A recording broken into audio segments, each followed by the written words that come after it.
नमस्कार सभी मित्रों, परिजनों और दर्शकों को भावगंगा के इस 138वें 138th अंक में आपका स्वागत है, अभिनंदन है।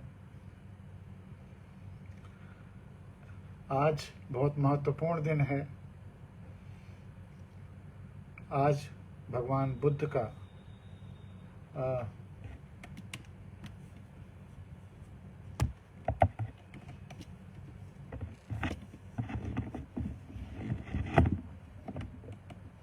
जन्मदिन है, बुद्ध पूर्णिमा। आप लोगों को ढेर सारी शुभकामनाएं, मंगल कामनाएं।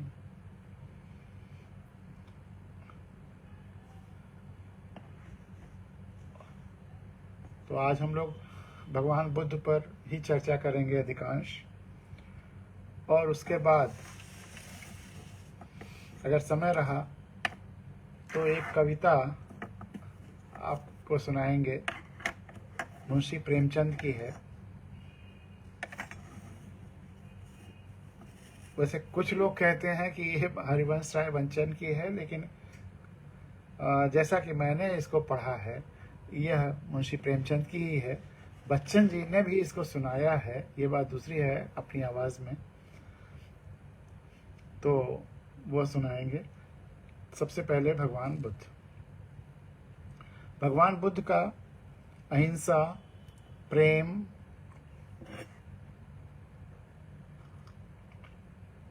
और करुणा का संदेश हमें सभी के कल्याण के लिए कार्य करने की शक्ति प्रदान करता है। उनकी शिक्षाएं हमें विश्व बंधुत्व की राह पर चलने के लिए प्रेरित करती हैं। बुद्ध ने कहा था, अपदीपो भव। अपने आंतरिक और बाह्य प्रकाश के स्रोत खुद बनो। अपने आंतरिक और बाह्य प्रकाश के स्रोत खुद बनो। उन पर किसी प्रकार की पट्टी न बांधो, न किसी को बांधने दो। आज मुझे बहुत आश्चर्य होता है कि देश में तो बहुत ज्यादा और विदेशों में भी लोगों की आंखों पर पट्टियां बंधी हुई हैं। तो अंधकार को कभी प्रमोट नहीं करना है, एक दिया जलाना है, अपने अंदर भी बाहर भी, ताकि खुद भी रोशनी मिले, खुद को भी रोशनी मिले, और संभव हो तो बाकी लोगों को भी मिले। तो अपदीपो भव, अपना मार्ग दीप, अपना प्रकाश स्तंभ खुद बनना है। इसीलिए मैं अक्सर कहता हूं, जो लिटरेचर है, जो साहित्य है, उसका सबसे बड़ा काम लोगों को रास्ता दिखाना है, रोशनी दिखानी है। आंख बंद करनी नहीं है, आंख पे पट्टियां चढ़ाना नहीं है, निराशा नहीं पैदा करना है। आशा का दीप, मार्गदर्शक। साहित्य का काम सिग्नल का होना चाहिए, मार्गदर्शक का होना चाहिए, प्रकाश स्तंभ का होना चाहिए। जो हम लोगों को हाई स्कूल इंटर में जो ऐसे लिखाया जाता था, साहित्य समाज का दर्पण है, मुझे नहीं लगता कि ठीक है। साहित्य समाज का दर्पण भर नहीं है। और आजकल जब सोशल मीडिया, अखबार, यह सब समाज का आईना ही बनने की कोशिश कर रहे हैं। वैसे वो सब भी तमाम उसमें झूठ और पता नहीं क्या क्या आंख पे पट्टी बांध करके सोशल मीडिया और मीडिया में काम हो रहा है, लेकिन लोगों के आंखों पर पट्टियां बांधने की भी कोशिश की जा रही विज्ञापनों की। उस समय और खतरनाक स्थिति है कि अपनी आंखें खुली रखनी है। तो साहित्य का काम भी, जो जन्मे सबके हित का, साहित्य का काम भी यही है कि आंखों को पट्टी हटाए, लोगों को रोशनी दिखाए, लोगों को रास्ता दिखाए, वो रोशनी पैदा करे जिससे लोग अपना रास्ता चुन सकें, देख सकें। तो साहित्य का काम प्रकाश स्तंभ का है या मार्गदर्शक का है, केवल आईना दिखाना नहीं है। इस पर फिर कभी चर्चा होगी, पहले किया भी हमने। तो भगवान बुद्ध ने जब कहा कि अपदीपो भव, अपने मार्गदीप खुद बनना है, रोशनी पैदा करनी है, अपने अंदर भी और बाहर भी। कभी अंधकार न अपने लिए पैदा करना है, न किसी के लिए। अंधकार का न कारक बनना है, न कारण बनना है। न करने वाला बनना है, न अंधकार का कारण बनना है। इस संदर्भ में मेरी कविता गांधारी प्रासंगिक हो जाती है। इसको सुनाया भी था, लेकिन आज बुद्ध पूर्णिमा को अप दीपो भव के संदर्भ में ये कविता और महत्वपूर्ण हो जाती है।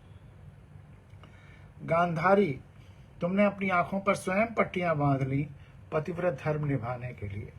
गांधारी, तुमने अपनी आंखों पर स्वयं पट्टियां बांध ली पतिव्रत धर्म निभाने के लिए। असली पतिव्रत धर्म तो होता कि तुम अपने पति से कहती, अब मेरी आंखें तुम्हारी भी आंखें बनेंगी। असली पतिव्रत धर्म तो होता कि तुम अपने पति से कहती, अब मेरी आंखें तुम्हारी भी आंखें बनेंगी। वे लगातार तुम्हारी देखभाल में, रक्षा में, सेवा में रहेंगी दुगनी शक्ति से। लेकिन अच्छा धर्म, अच्छा रास्ता दिखाया, सिखाया, बताया तुमने। तुम्हारी माँ ने तो पितृव्रत धर्म निभाने के लिए अंधे पिता के पुत्रों को भी अपनी आंखों पर पट्टियां बांध लेनी चाहिए। राज्य धर्म निभाने के लिए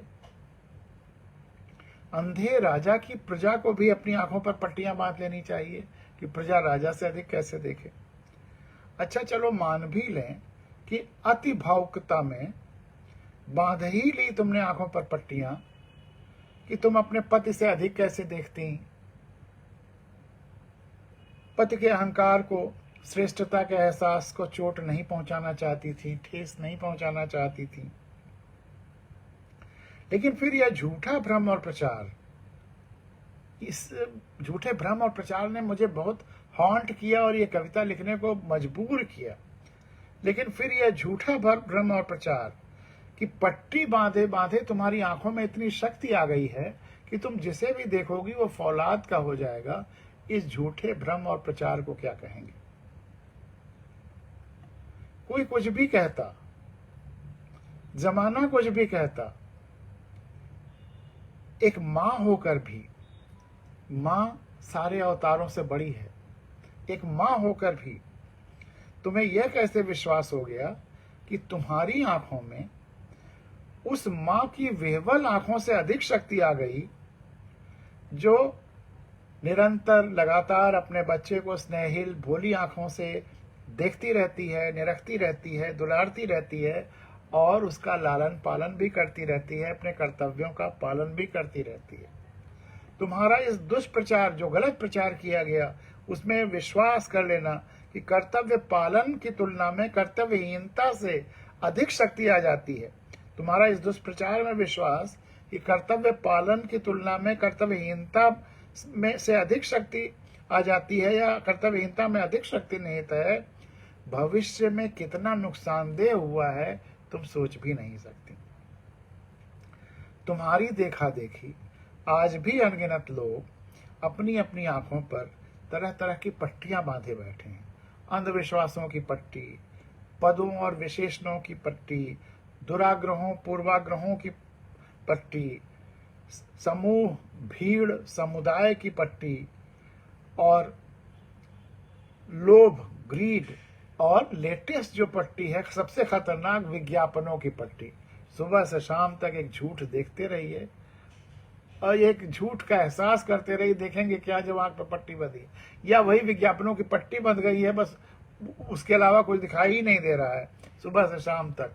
और उसी की वजह से रात में उस पर विश्वास करके सो जाइए और जिंदगी भर ठगे जाइए।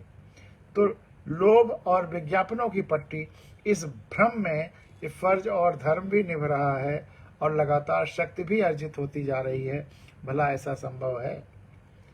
वह तो भला हो कृष्ण का कि उन्होंने तुम्हारे भ्रम की लाज रख ली, अन्यथा यदि वे दुर्योधन को, तुम्हारे पुत्र दुर्योधन को लंगोट न पहनाते और तुम देखती उसका संपूर्ण, अपने पुत्र दुर्योधन का संपूर्ण निर्वस्त्र शरीर, और फिर भी उसका शरीर वैसे ही विखंडित हो जाता जो कि होना ही था, तो फिर तुम्हारी पट्टी कथा को कब का विराम लग गया होता। रही बात पतिव्रत धर्म की, तो आंखों पर पट्टियां बांधकर तुमने आजीवन पतिव्रत धर्म निभाया, खूब पुण्य कमाया, लेकिन क्या मिला तुम्हें?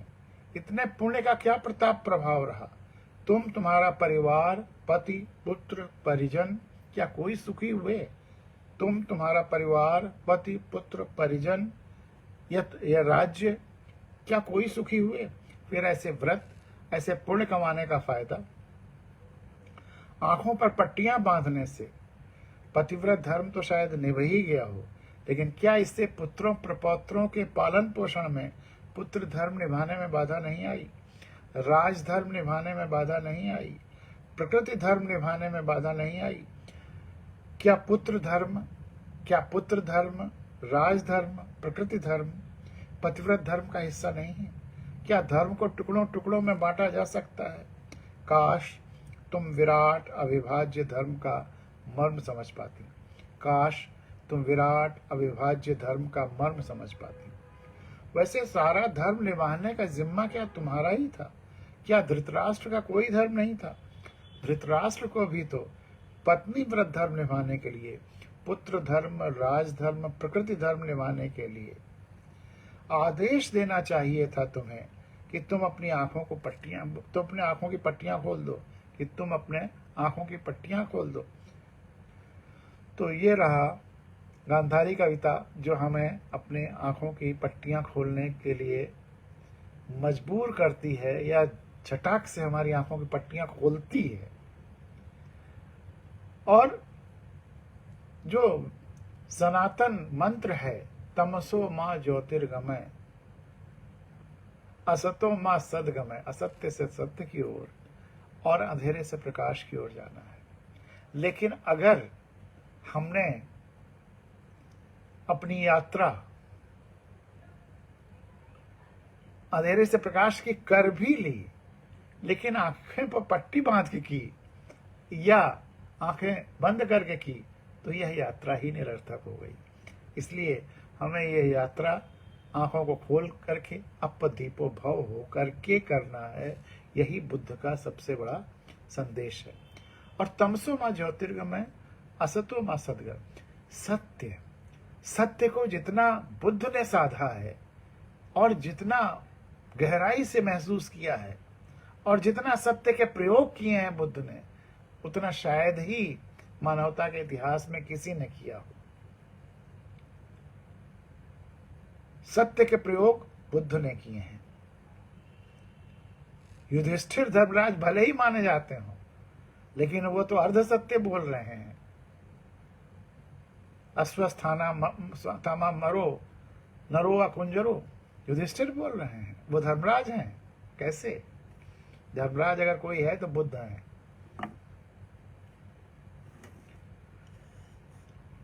तो अर्ध सत्य जहां होगा वहां महाभारत ही होगा।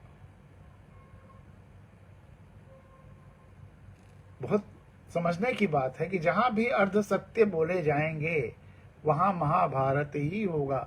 हमें महाभारतों से बचना है। हमें देश और धरती को खुशहाल बनाना है। अब लोकतंत्र है, महाभारतों की आवश्यकता अब न देश को है न धरती को है। तो बुद्ध सत्य के सबसे बड़े वैज्ञानिक हैं। और विज्ञान भी क्या है? सत्य की तलाश, सत्य की खोज। तो बुद्ध का सबसे बड़ा रोल तो यह है कि उन्होंने धर्म, वैसे तो धर्म संपूर्ण सृष्टि या ब्रह्मांड से जुड़ा हुआ महसूस करना, यही धर्म है। संपूर्ण ब्रह्मांड एक विराट जीवंत शरीर है और हम उसके जीवंत अंग हैं। इस जुड़ाव, जैसे ये हाथ इस शरीर से जो जुड़ाव महसूस करता है, वही इसका धर्म है। उसी से इसके सारे कार्य अपने आप सही होने लगते हैं। वैसे ही अगर हम संपूर्ण ब्रह्मांड से जुड़ाव महसूस करते हैं, जिसमें धरती, देश, काल, प्रकृति, परिवार, समाज सब कुछ शामिल है, तो फिर हम सही अर्थों में धर्म को समझ पाए या धर्म युक्त हो पाए। लेकिन जो ट्रेडिशनल धर्म है, जो ट्रेडिशनल धर्म स्थानीय धर्म भी कह सकते हैं, पारंपरिक धर्म भी कह सकते हैं, उसमें उन्होंने वैज्ञानिकता और सत्य को स्थापित किया। उन्होंने खुलेआम कहा कि जो तुम्हें अपने अनुभवों से अलग लगता हो, भले ही तुम किसी भी धर्म को मानते हो, उसको स्वीकार कर दो। अपनी आंखों पर सबसे ज्यादा विश्वास करो, अपने अनुभवों पर सबसे ज्यादा विश्वास करो, सत्य पर विश्वास करो और उसी सत्य की तुला पर तौलो कि हमें क्या करना है क्या नहीं करना है। सुनी सुनाई बातों पर अब तक हजारों साल से लोग मानते रहे हो, फिर भी अगर वह असत्य है तो उसका तिरस्कार करो। सत्य की ही कसौटी पर सब कुछ तौलो। तो यह तो बुद्ध ने सबसे बड़ा प्रयोग किया कि धर्म तथा कथित जो सो कॉल्ड या ट्रेडिशनल रिलीजन्स हैं उसमें सत्य की स्थापना की, सत्य की कसौटी की स्थापना की, विज्ञान और सत्य की स्थापना की। यह प्रयोग अब एक कदम और आगे होने की आवश्यकता है। इस पर आगे चर्चा करेंगे। पहले बुद्ध पे हम लोग थोड़ी और चर्चा कर लें। और जब हम खुली आंखों से संपूर्णता में देखेंगे तब सभी लोग पूरी धरती और उसमें जो कुछ है पर्यावरण और प्रकृति के प्रति संवेदनशील होंगे और सबसे जुड़ाव महसूस करते हुए आसानी से अपनी समाज की, प्रकृति की और देश दुनिया की सही तरह से देखभाल करने में समर्थ होंगे। आश्चर्य तब होता है जब तमाम सारे लोग, सारे मित्र और तमाम सारे लोग भगवान बुद्ध के जन्मदिन बुद्ध पूर्णिमा को ढेर सारी शुभकामनाएं तो भेज रहे हैं, लेकिन वे खुद तमाम सारे जाति, धर्म, वर्ण के संकीर्णता में बंधे हुए हैं और उस विभाजन के प्रति ही आस्थावान हैं। हम सब इस विराट सृष्टि की संतान है या भारत माँ या धरती माँ की संतान है, इधर ध्यान भी नहीं देते हैं। हमें इस बात पर भी गहराई से सोचना होगा कि देश धरा पर राम आए, कृष्ण आए, बुद्ध और महावीर आए, इनके आदर्शों ने भारतीय सांस्कृतिक मूल्यों को वैश्विक स्तर पर प्रतिष्ठा दिलाई, लेकिन हमारे सामाजिक जीवन मूल्यों पर इन सांस्कृतिक आदर्शों के अधिक छाप, प्रभावी छाप क्यों नहीं नजर आ रही है, कभी क्यों नहीं नजर आ रही है। भगवान बुद्ध की पूर्णिमा पर शुभकामना संदेश भेजते समय आइए हम ये आत्मनिर्णय करें कि बुद्ध की शिक्षाओं को आत्मसात करेंगे, बुद्ध को अपने अंदर उतारेंगे और उनके बताए रास्तों पर 2 कदम चलने की कोशिश करेंगे। 2 कदम उनके रास्ते पर चलिए, उसके बाद आपकी आंखें खुल जाएंगी, फिर आप अपनी आंखों से चलिए। हमेशा बुद्ध की आंखों से भी नहीं चलना। बुद्ध ये भी नहीं कहते थे कि मुझे ही सब कुछ मान करके चलो, अपदीपो भव, अपना दीप खुद बनो, मुझे भी दीप मत बनाओ। मेरा काम यही है कि तुम्हारी आंखें खुल जाएं, बस पट्टी हट जाए, बस उसके बाद फिर मेरी आवश्यकता नहीं रहेगी। 2 कदम के बाद तीसरे कदम पर बुद्ध की आवश्यकता भी नहीं रहेगी, सब बुद्ध हो जाओ। सुपर कॉन्शियसनेस इस धरती पर तभी आएगा। यही बात अरविंदो भी कहते थे कि अपनी आंखें खोलो। कब तक आप दूसरे की आंखों से देखोगे या बधी पट्टी में कब तक खुशी महसूस करोगे। कोई मुंह दो वहां कताओं कछ नहीं, कोई भी संकट आ जाए तो आपने आंखें बंद कर ली तो आपको कोई खतरा नजर नहीं आ रहा है, लेकिन आंखें बंद कर लेना सबसे बड़ा खतरा है। आंख पे पट्टी बांध लेना सबसे बड़ा खतरा है, उसे उबरना होगा। आंख खुली रहेंगी तो रास्ते मिलते जाएंगे। तो मुझे विश्वास है कि आज बुद्ध पूर्णिमा पर मेरे सभी आत्मीय जन बुद्ध के बताए रास्ते को आत्मसात करेंगे और उन पर 2 कदम चलने की कोशिश करेंगे। उसके बाद तो फिर अपना मार्ग ही आप बना लेंगे, अपना दीप बना लेंगे, सब कुछ हो जाएगा। वैसे तो बुद्ध का मार्ग सर्वकालिक है, लेकिन कोरोना काल में उसकी प्रासंगिकता और भी बढ़ गई है। लोगों ने उसको एहसास किया है कि सत्य का मार्ग और सार्वभौमिक जुड़ाव का मार्ग ही असली मार्ग है। बाकी सब तो सीमितता है, स्वार्थ है, खेमेबाजी है। सार्वभौमिक यूनिवर्सल मार्ग बुद्ध का मार्ग ही है। और बुद्ध का प्रयोग कि सत्य को धर्म में स्थापित करना, विज्ञान को धर्म में स्थापित करना, जो सो कॉल्ड तथाकथित धर्म हैं, इनमें भी सत्य स्थापित हो। क्योंकि धर्म जो आजकल तथाकथित धर्म है वो जीवन पद्धतियां हैं। उन जीवन पद्धतियों में भी सत्य और विज्ञान की स्थापना, यह बुद्ध ने बहुत बड़ा काम किया है, बहुत बड़ा काम किया है। तो एक बार पुनः सभी को बुद्ध पूर्णिमा की ढेर सारी हार्दिक शुभकामनाएं। बुद्ध ने 4 आर्य सत्य बताए। आर्य सत्य की संकल्पना बौद्ध दर्शन के मूल सिद्धांतों में है। इसे संस्कृत में चत्वारि आर्य सत्यानि और पाली में चत्तरि आर्य सत्ययानि कहते हैं। आर्य सत्य 4 हैं।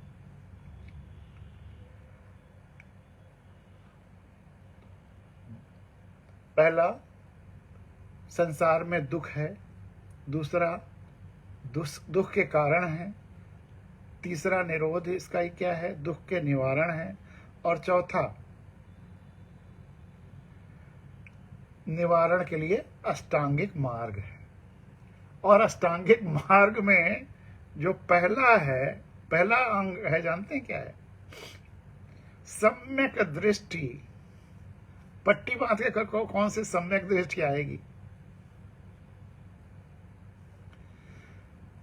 खुली आंखें, सम्यक दृष्टि।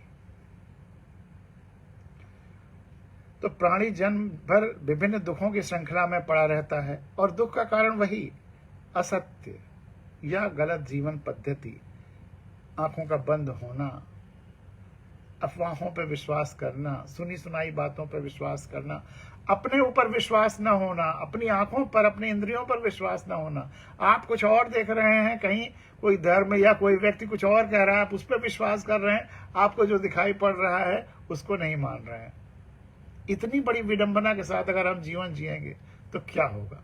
हम विज्ञापन में जो दिखाया जा रहा है उसको मान रहे हैं, हम अखबारों में जो दिखाया जा रहा है उसको मान रहे हैं, और हमारी आंखों से जो दिख रहा है उसको नहीं मान रहे हैं। इससे बड़ी त्रासद स्थिति क्या हो सकती है?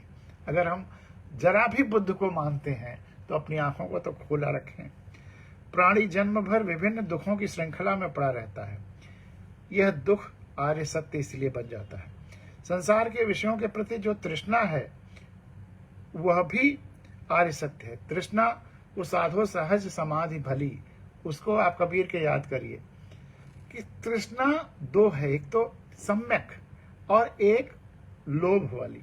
तो जो सम्यक तृष्णा है वह ठीक है, लेकिन जो लोभ पैदा कर रही है, जो दूसरों को दुख पर आधारित है, सबके लिए, सबके सुख के लिए कार्य किया जाए, सबके सुख की तृष्णा हो, यह बहुत अच्छा, विन विन विन के सिद्धांत पर हो, सबके कल्याण, ये हाथ पूरे शरीर के कल्याण के लिए कार्य करे, यह इसकी तृष्णा ठीक है। लेकिन अगर यह अपने लिए ही सब कुछ करने लगे तो फिर इसका मतलब कि यह पैरालाइज्ड है। तो हमें मानसिक लकवेपन से मुक्ति पानी है, हमें सबके कल्याण के लिए कार्य करना है। तो संसार के विषयों के प्रति जो तृष्णा है वह, उसको सही तरफ ले जाना है। जो प्राणी तृष्णा के साथ मरता है वह अंत तक दुखी रहता है। तृष्णा के न रहने से न तो संसार की वस्तुओं के कारण कोई दुख होता है और न ही उसे कोई अवसाद होता है। बुझ गए प्रदीप की तरह उसका निर्वाण हो जाता है। और इस निरोध की मार्ग का आर्य सत्य, अष्टांगिक मार्ग, 8 अंग हैं इसके। सम्यक दृष्टि, जब आप खुली आंखों से सब कुछ जानेंगे, जब आंखें खुली होंगी तो मन भी खुला होगा, तब सत्य और विज्ञान के आधार पर ही आप सब कुछ कार्य करेंगे। तब आपके निश्चय भी सम्यक होंगे, सम्यक संकल्प होगा, सम्यक वचन होगा। तब आप जो सत्य ही बोलेंगे, क्योंकि आप जो देखेंगे वही बोलेंगे, तो आप सच बोलने लगेंगे। सत्य वचन, सम्यक वचन होगा, सम्यक कर्म होगा, तब आपका कर्म योग हो जाएगा। मैंने कई बार आपसे कहा है कि योग का मतलब और कुछ नहीं है, ये आसन व्यायाम योग नहीं है। योग का मतलब जोड़ना। ये हाथ शरीर से जुड़ा है, योग कर रहा है, योग में है। हम संपूर्ण ब्रह्मांड से जुड़े हुए हैं, धरती से जुड़े हुए हैं, प्रकृति से जुड़े हुए हैं, परिवार से जुड़े हुए हैं, समाज से जुड़े हुए हैं, प्रकृति से जुड़े हुए हैं, तो हम सबके साथ योग में हैं, हम योग में कर रहे हैं। जब ये योग महसूस करते हैं तो हम सबके लिए वैसे ही चिंतन करने लगते हैं, सबके भले के लिए। हाथ अगर ये शरीर से जुड़ा हुआ तो सबके कल्याण के लिए काम करेगा ही करेगा। तो वह सम्यक कर्म तभी होगा जब हम सबके साथ जुड़ाव महसूस करेंगे। सम्यक आजीविका भी तब हो जाएगी। हम गलत प्रोफेशन में किसी को तकलीफ देने का प्रोफेशन नहीं करेंगे, सम्यक आजीविका हो जाएगी। सम्यक शरीर की देखभाल भी करेंगे, सम्यक व्यायाम भी होगा, सम्यक स्मृति, आपकी मेमोरी भी तब फ्लावर पॉट होगी, डस्टबिन नहीं होगी, सम्यक स्मृति होगी। और सम्यक समाधि, समाधि जब आपकी बुद्धि में हार्मोनी आ जाए तो वही समाधि है। साधो सहज समाधि बली, वही समाधि है कि आप संपूर्ण सृष्टि में कण कण में ईश्वर को देखने लगे, या संपूर्ण सृष्टि ब्रह्मांड को विराट जीवंत शरीर माने और महसूस करें, माने ही नहीं महसूस करें, और आप अपने को उसका जीवंत अंग माने। तब आप सम्यक समाधि की वाली स्थिति में हैं। फिर आप सबके साथ जुड़ करके जो भी कर्म करेंगे वो कर्मयोग हो जाएगा। तब आप सबके साथ जुड़ करके जिसका ध्यान या भक्ति करेंगे, सबके साथ, सबका संपूर्ण ब्रह्मांड के साथ जुड़ाव के साथ जब भक्ति करेंगे तब वह भक्ति योग होगा। किसी एक व्यक्ति या एक संस्था या एक जगह भक्ति या एक मूर्ति से भक्ति करने से भक्ति योग नहीं होता है। जब आप संपूर्णता से जुड़ करके सबके लिए भक्ति करेंगे तो वह भक्ति योग है। और ज्ञान योग, जब आप खुली आंखों से सच्चे रूप में सबसे जुड़ाव और सबका ज्ञान ध्यान करेंगे, जब संपूर्ण सृष्टि का ज्ञान आपको सही रूप में होगा तो वह ज्ञान योग होगा।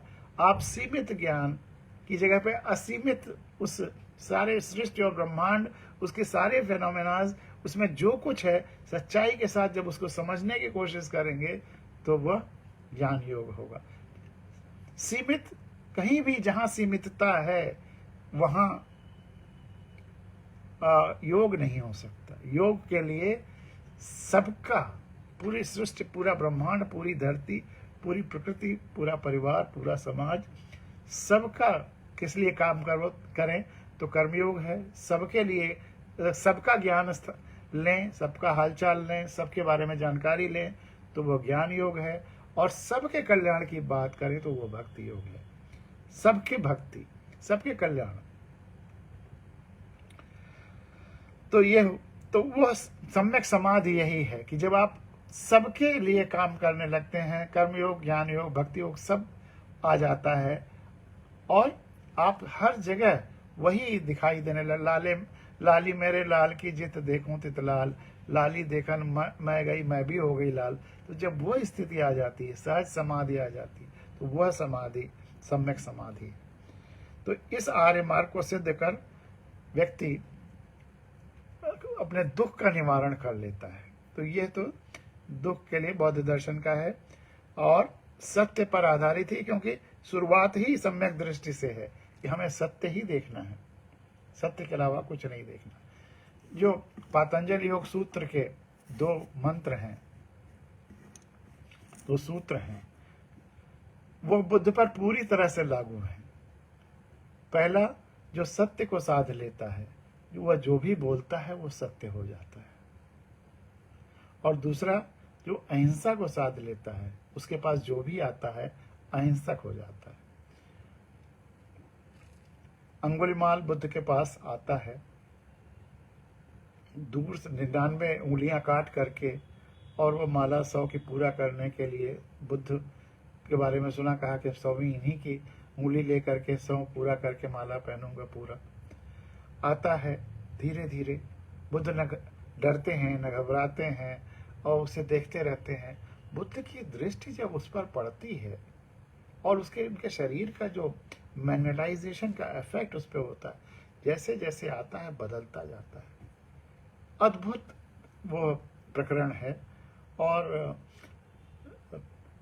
तिन हक नन एक बर्मीज राइटर हैं, तिक नाथ हन, जिन्होंने लिखा जहां जहां चरण पड़े गौतम के, उसमें इस मैग्नेटिक फिनोमेना का इतना सुंदर वर्णन है, जरूर पढ़ने लायक है, आप पढ़िएगा। तो जब वो बिल्कुल पास में आ जाता तो उसकी इच्छा के माला पहनना 100 उंगलियों की और ये सब खत्म, और आते आते एकदम से बदल जाता है। वह बुद्धत्व को सम्यक, ये सारा 8 चीजें सम्यक हो जाती हैं उसकी, और वह जीवन बदल जाता है, बुद्ध को से शिक्षा दीक्षा ग्रहण कर लेता है और बदल जाता है। वो है ना विज्ञान का मैग्नेटिज्म का सिद्धांत, जिस पर मेरा वो शेर भी है कि कोई चुंबक किसी लोहे को यूं ही नहीं खींचता है, पहले वो उसे चुंबक बनाता है फिर खींचता है। तो बुद्ध जैसे महापुरुष जिन्होंने सत्य और अहिंसा की इतनी बड़ी साधना की, वह खुद बहुत बड़े चुंबक हो गए, और जो जो आता था उनके मैग्नेटिज्म के प्रभाव में एकदम मैग्नेटाइज हो जाता था। आपकी साधना आपको मैग्नेटाइज करती है। जब आपके अंदर का वह प्रदीप जल जाता है तो फिर जो आपके पास आएगा उसका दिया जल जाएगा, और जो दिया जल जाएगा फिर उसको आपके दिए की भी जरूरत नहीं है, आपने खुद उसको मैग्नेटाइज कर दिया। वो अपने में एक मैग्नेट है, इंडिपेंडेंट। उसको फिर आपकी रोशनी में नहीं, उसको चंदा नहीं बनना है कि सूरज की रोशनी में चमके, वह खुद अपने में एक बुद्ध हो गया। बुद्ध की सार्थकता यही है कि वो अपना शिष्य नहीं बनाते थे, वो तो बाद में बुद्धम शरणम गच्छामि और बुद्धम संघम गच्छामि, संघ और ये सब चीजों से बुद्ध का कोई मतलब नहीं। तुम्हारे अंदर भी वही दीप जल जाए, तुम खुद एक सोर्स बन जाओ। जैसे और धर्मों का भी बाद में उनके शिष्यों ने जो इसेंस था उसको खत्म कर दिया, वैसे ही बुद्ध के भी जो जब बुद्धिज्म बना तो उसमें बुद्ध खत्म हो गए, इसमें ही बाकी रह गया। लेकिन बुद्ध कभी नहीं चाहते थे कि उनकी मूर्तियां बने, लेकिन उनकी सबसे बड़ी मूर्ति, सबसे ज्यादा मूर्तियां लोगों ने बना डाली। बुद्ध कभी नहीं चाहते थे कि हमारे लोग शरण में आए, या इस तरह से वो एक अलग धारा बहे, कुछ नहीं। हर व्यक्ति अपने में बुद्ध होता चले, वही जरूरत थी। तो बुद्ध का अद्भुत योगदान रहा है। और हमारा संविधान जो बना, इसमें भी बुद्ध की बहुत सारी बातें ली गई हैं, और सत्य और विज्ञान पर आधारित धर्म हो, स्पिरिचुअलिटी, वही हमारे संविधान ने स्वीकार किया है। सत्य और अहिंसा पर आधारित हो, उसको भी स्वीकार किया है, लेकिन अपनी सुरक्षा की भी जरूरत को महसूस किया है, वह भी है। और बुद्ध की उस बात को भी शामिल किया है कि हमें अपने देश के कल्याण, समृद्धि, खुशहाली के लिए तो काम करना ही है, पूरे दुनिया के कल्याण और खुशहाली के लिए भी काम करना है, आर्टिकल 51 में।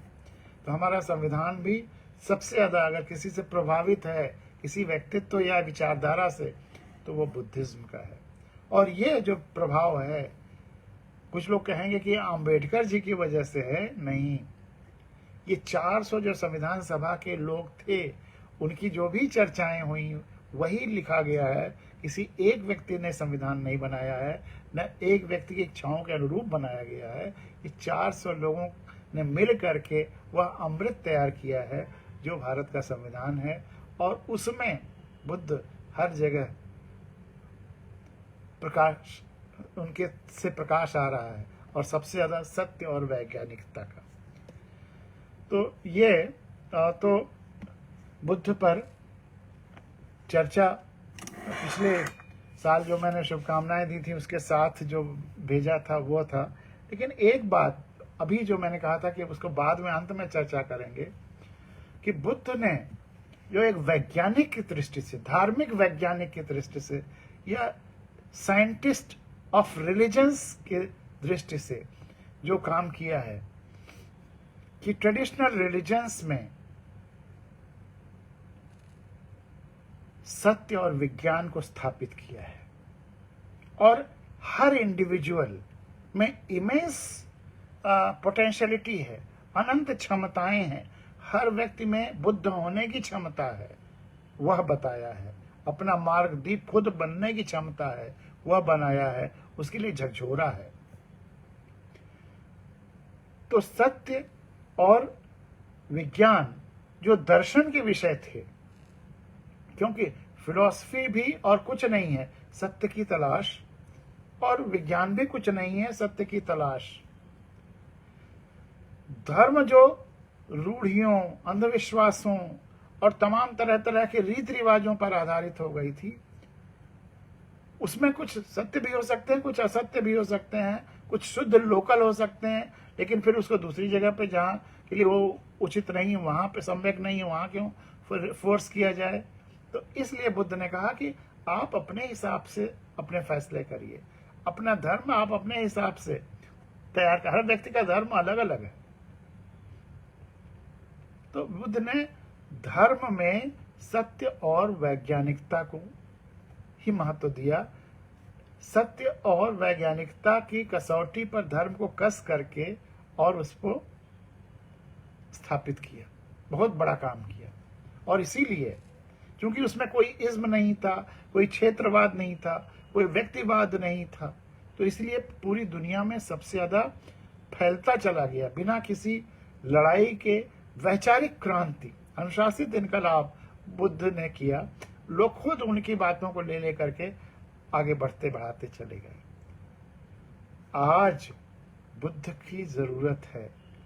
मेरा आह्वान है आप सबको कि आप सब अब जिस बुद्ध की जरूरत है, जिस अपदीपो भाव की जरूरत है, आज 21वीं शताब्दी में इस स्तर पर, बुद्ध के समय में राजतंत्र था, अब लोकतंत्र है। व्यवस्थाएं अब किसी एक व्यक्ति के डिक्टेट पर नहीं चल सकती हैं। अब व्यवस्थाएं हम दुनिया के लोगों के हाथों में हैं। ज्यादातर जगह लोकतंत्र है। हमारा संविधान तो हम भारत के लोग कहता है, लेकिन बुद्ध हम दुनिया के लोग, क्योंकि ये बंटवारे भी सब आर्टिफिशियल हैं, सत्य नहीं है। जितने देशों की बाउंड्रीज हैं सब किन्हीं न किन्हीं लड़ाइयों के अवशेष हैं, राजशाही के समय की लड़ाइयों के अवशेष हैं। तो इनको मिटना ही है। 30, 40, 50 साल में सारी बाउंड्रीज मिटनी है। पूरी धरती को एक होना है, धरती ही एक यूनिट होनी है, तभी सम्यक व्यवस्था आएगी। बुद्ध ने जिन सम्यक को इस्तेमाल किया है, आज नवा सम्यक अष्टांग योग है। वो नवी उसके अंग को हम लोगों को सोचना होगा, उस पर काम करना होगा। वह है सम्यक व्यवस्था। सम्यक व्यवस्था धरती पर हम लाएं। जब तक सम्यक व्यवस्था नहीं आएगी, तब तक हार्मोनी की वजह से, रेजोनेंस की वजह से ये चीजें मुश्किल लगेंगी। लेकिन जब व्यवस्था भी सम्यक हो जाएगी, तो ये अष्टांग योग और आसानी से घटित होने लगेगा। लेकिन सम्यक व्यवस्था कैसे आएगी, वहां पर फिर बुद्ध को याद करना पड़ेगा। सत्य और विज्ञान को हमको व्यवस्था को सम्यक बनाने में इस्तेमाल करना होगा। हमें व्यवस्था में सत्य और विज्ञान को स्थापित करना होगा। असत्य की व्यवस्था नहीं, लूट मार की व्यवस्था नहीं, सेवा और सत्य की, जो सबकी देखभाल करे। वह लोकतंत्र में ये संभव है, राजशाही में तो संभव ही नहीं था। तो बुद्ध के समय में ऐसा माहौल ही नहीं था कि वह इन नवा योग पर चर्चा कर पाते, अष्टांग की जब नवे अंग पर चर्चा कर पाते, कि जहां वैसे उन्होंने राज छोड़ दिया था। चाहे वो बुद्ध रहे हों, चाहे राम रहे हों, किसी को राज का कोई लोभ नहीं था, सबने त्याग दिया था। राम के पीछे पीछे राज्य चलता रहा और बुद्ध के पीछे पीछे राज्य चलता रहा, लेकिन कभी नहीं किया। वो कबीर का फिर वो दोहा याद करिए कि कबीरा मन निर्मल भया जैसे गंगा नीर, पाछे पाछे हरि फिरे कहत कबीर कबीर। फिर तो समस्त पूरा ब्रह्मांड ही आपके पीछे पीछे चलने लगता है, अगर आपका मन निर्मल हो गया। मन निर्मल हो गया मतलब संपूर्ण ब्रह्मांड को आप जुड़ गए, उसे अपना समझने लगे, तो फिर जब संपूर्ण ब्रह्मांड ही अपना है तो आगे पीछे तो वो चलेगा ही, कैसे नहीं चलेगा, अपने शरीर के रूप में चलेगा। तब तो वो आप पूरा वही शरीर है और आप उसके अंग हैं, जहां भी हैं उसी की गोद में है, तो वो तो आगे पीछे सब चलेगा ही चलेगा। तो वह जो रियलाइजेशन है वह लोकतंत्र में संभव है। राजतंत्र में तो राजशाही के अपने अहंकार और वो डिक्टेट कि हमारी बातें सब माने। यहाँ पर अगर उसी की बातें सब मानेंगे तो अपदीपोभव कैसे हुआ? अपदीपोभव तो लोकतंत्र उसकी फर्स्ट आवश्यकता थी कि पहले लोकतंत्र आ जाए, गणतंत्र आ जाए, तब उसके बाद अपदीपोभव होने की संभावना बढ़ जाती है। अब व्यक्ति अपनी खुली आंखों से देखे, जो अच्छा है, सेवा कर रहा है, सत्य आचरण कर रहा है, जो चरित्रवान, ईमानदार, संवेदनशील है, जो राजेंद्र बाबू ने संविधान पास करते समय, वहां पर पास होते समय संविधान सभा में कहा था, उस अनुरूप फिर लोगों को पब्लिक तलाशे और उसको विधायक या सांसद या प्रतिनिधि बनाए, तो व्यवस्था सम्यक बने और उसमें सत्य और विज्ञान आए। खुशी की बात है कि हमारे संविधान में सत्य और वैज्ञानिक दृष्टिकोण यह हमारे फंडामेंटल ड्यूटीज में है, यानी कि हमें व्यवस्था में सत्य का प्रयोग करना ही करना है, विज्ञान का प्रयोग करना ही करना है। तो बुद्ध की वो बात हमें अब व्यवस्था में लाने के लिए हमारा संविधान भी प्रेरित कर रहा है। जिस दिन हम लोग बुद्ध के उन बातों को और संविधान के इन बातों को जो फंडामेंटल ड्यूटीज में है व्यवस्था में ले आएंगे, हमारी व्यवस्था सम्यक व्यवस्था बन जाएगी। उस दिन हम दुनिया के लिए रोल मॉडल हो सकते हैं। वह रास्ता भी बुद्ध ने दिखाया है। हमें आज बुद्ध पूर्णिमा पर यह व्रत लेना चाहिए कि उनके अष्टांग मार्ग पर चलेंगे और ये नवा जो अष्टांग मार्ग उन्हीं के लोकतंत्र में, उस अष्टांग मार्ग को जनतंत्र में जब हम इम्प्लीमेंट करेंगे तो आज व्यवस्था में क्रांति, बहुत बुद्ध की वही क्रांति व्यवस्था में होगी जहां पर व्यवस्था संवेदनशील होगी, सम्यक होगी, सबके कल्याण के लिए होगी। और बुद्ध ने, लोग गलत कहते हैं कि बुद्ध ने एक नया धर्म चलाया। धर्म वर्म तो उन्होंने, जब आप दीपोभव कह रहे हैं तो वह धर्म क्यों चलाएंगे? वह तो कह रहे थे कि बस खुली आंखों से देखो, सम्यक दृष्टि रखो। धर्म तो अपने आप चल गया।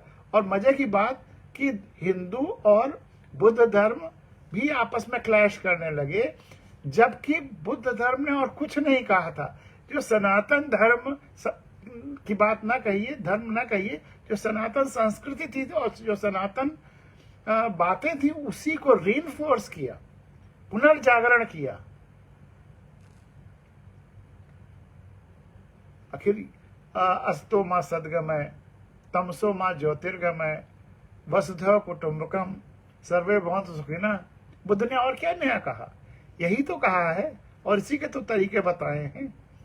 जो लोग तमाम इधर उधर के अंधविश्वासों में, प्रथाओं में, इसमें उसमें, बंटवारों में, जातियों में, तमाम तरह तरह के क्षेत्रों में जो बंट गए थे, उनको कहा कि अपनी आंखों से देखिए, इन अंधविश्वासों के चक्कर में मत पड़िए।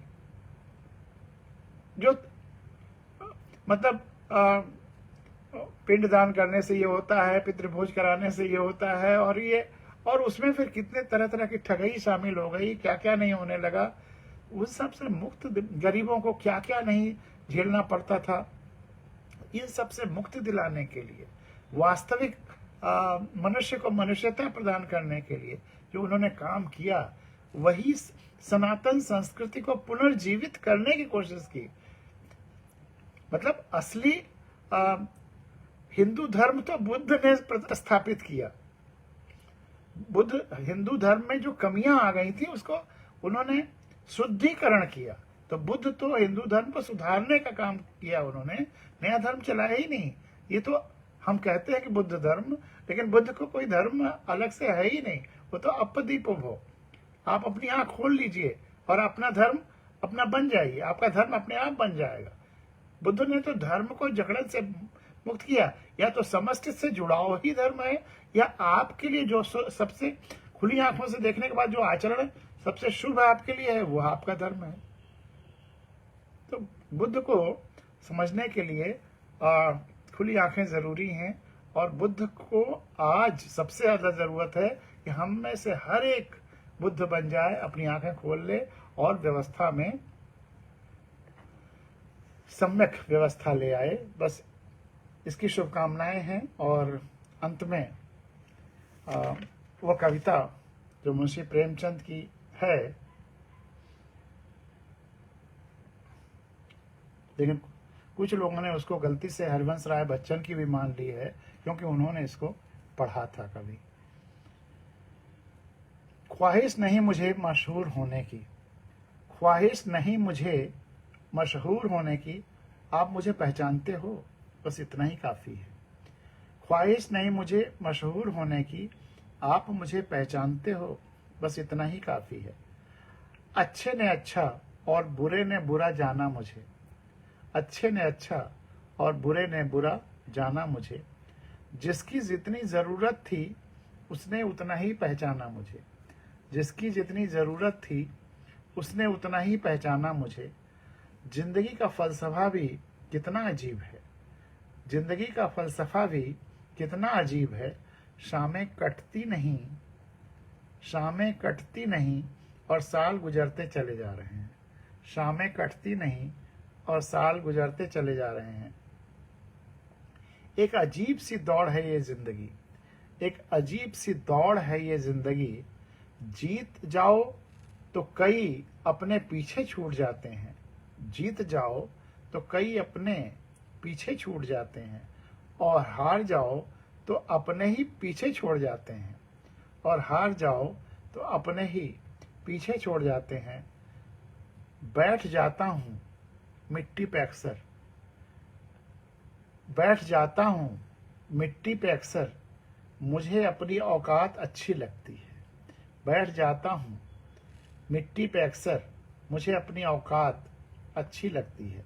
मैंने समंदर से सीखा है जीने का तरीका, मैंने समंदर से सीखा है जीने का तरीका। चुपचाप से रहना और अपनी मौज में रहना, चुपचाप से रहना और अपनी मौज में रहना। उसमें कभी बाढ़ नहीं आती, चुपचाप ही रहता है। ऐसा नहीं कि मुझ में कोई ऐब नहीं है, ऐसा नहीं कि मुझ में कोई ऐब नहीं है, पर सच कहता हूं मुझ में कोई फरेब नहीं है। ऐसा नहीं कि मुझ में कोई ऐब नहीं है, पर सच कहता हूं मुझ में कोई फरेब नहीं है। जल जाते हैं मेरे अंदाज से मेरे कुछ दुश्मन, जल जाते हैं मेरे अंदाज से मेरे कुछ दुश्मन। एक मुद्दत से मैंने न तो अपनी मोहब्बत बदली और न ही दोस्त बदले हैं। एक मुद्दत से मैंने न तो मोहब्बत बदली और न ही दोस्त बदले हैं। एक घड़ी खरीद कर हाथ में क्या बांध ली, एक घड़ी खरीद कर हाथ में क्या बांध ली, वक्त पीछे ही पड़ गया मेरे। एक घड़ी खरीद कर हाथ में क्या बांध ली, वक्त पीछे ही बढ़ गया मेरे। सोचा था घर बनाकर बैठूंगा सुकून से, सोचा था घर बनाकर बैठूंगा सुकून से, पर घर की जरूरतों ने मुसाफिर बना डाला मुझे। सोचा था घर बनाकर बैठूंगा सुकून से, पर घर की जरूरतों ने मुसाफिर बना डाला मुझे। सुकून की बात मत कर, बचपन वाला इतवार अब नहीं आता। सुकून की बात मत कर, बचपन वाला इतवार अब नहीं आता।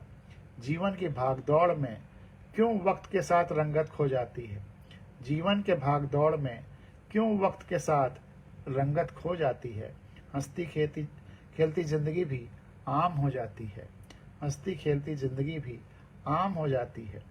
एक सवेरा था जब हंसकर उठते थे हम, एक सवेरा था जब हंसकर उठते थे हम, और आज कई बार बिना मुस्कराए ही शाम हो जाती है।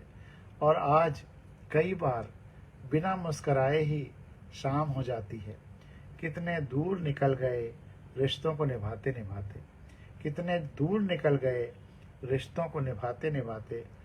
खुद को खो दिया हमने अपनों को पाते पाते, खुद को खो दिया हमने अपनों को पाते पाते। लोग कहते हैं हम मुस्कराते बहुत हैं, लोग कहते हैं हम मुस्कराते बहुत हैं, और हम थक गए दर्द छुपाते छुपाते, हम थक गए दर्द छुपाते छुपाते। खुश हूँ और सबको खुश रखता हूँ, खुश हूँ और सबको खुश रखता हूँ। लापरवाह हूँ खुद के लिए मगर सबकी परवाह करता हूँ, खुश हूँ और सबको खुश रखता हूँ। लापरवाह हूँ खुद के लिए मगर सबकी परवाह करता हूँ। सम्यक बर्ताव।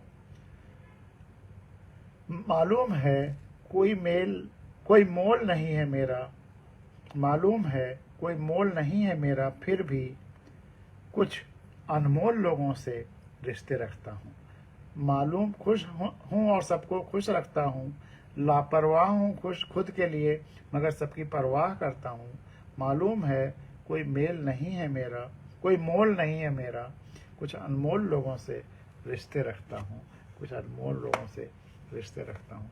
तो ये प्रेमचंद जी की एक कविता आपके सामने। और अब भावगंगा का ये 138वां अंक, जो भगवान बुद्ध या वैज्ञानिक बुद्ध या युग प्रवर्तक बुद्ध या सबकी आँख खोलने वाले बुद्ध, सम्यक व्यवस्था, सम्यक धर्म और सम्यक व्यक्तित्व निर्माण के लिए कार्य करने वाले तपस्वी बुद्ध की बातें हम लोगों ने की। और उनको सबसे बड़ी उनकी श्रद्धांजलि यही होगी कि हम भविष्य में सम्यक व्यवस्था लाएं देश में भी, और जो एक मॉडल बने पूरी धरती में, एक सम्यक व्यवस्था आए जो इन धरती माँ के कल्याण के लिए काम करे। छोटे छोटे समूहों, छोटे छोटे ग्रुपों और ये लूट मार का खेल, ये करोड़ों अरबों से व्यवस्था पे काबिज होने की ज़बरदस्ती प्रवृत्तियाँ, इन सब पे हम लोग नियंत्रण कर सकें।